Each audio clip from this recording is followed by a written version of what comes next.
يا اهلا بيكم. النهارده معانا اكله مصريه عاديه خالص، هتعمليها في نص ساعه على البوتاجاز. فراخ مسلوقه عاديه وشويه بسله بالطماطم عاديين خالص بنكهات مميزه، ان شاء الله تعجبك الوصفه.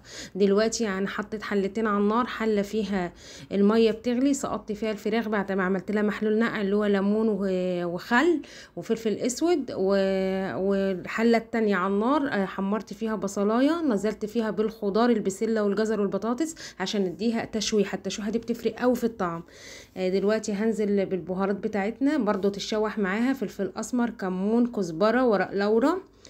كل ده بيتشوح بيدي نكهه جميله. الخطوه دي حلوه قوي في البسله، هتطلع معاكي طعمها جميل وريحتها تجيب لاخر الشارع. هتديها تشويحه كده بسيطه قبل ما تحط عليها الطماطم.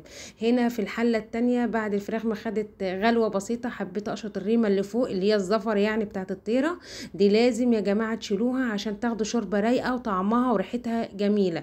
بشيل الوش بتاعها هنا كده، تنجزي تعملي كذا عين على كذا صنف هتخلصي بسرعه. بعد ما شلت حطيت بصلايه كبيره مكعبات، وحطيت ربع كوبايه طماطم، عصير طماطم، انا بحب الشوربه محمره، ورقتين لورا، شويه فلفل اسمر. دي طريقه مصريه عاديه خالص زي طريقه امهاتنا. تمام. حطيت الملح، في الملح في الاول عشان يديكي اللحمه بتاعت الفراخ تبقى مملحه. هنا شوحت الخضار، نزلت عليه بالطماطم، التشويحه دي مهمه جدا، ومعلقه الثوم مع البصله وهي بتحمر.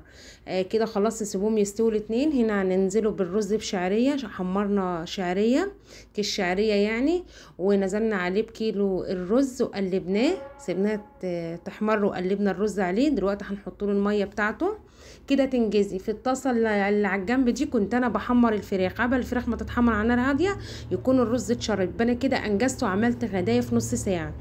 تمام. حطيت الملح بتاع الرز. هنا اهو الفراخ بتتحمر على نار هاديه، بدات اقلبها كده، انجز في الوقت ما اخدش ثواني في الاكل، واكله مصريه عاديه جدا هتنجز معاكي وهتدعي لي عليها. لو اول مره تشوفيني، انا اسمي فاطمه، اتمنى تدعميني باللايك والشير وتشتركوا في القناه. تمام. انا كده خلصت اهو.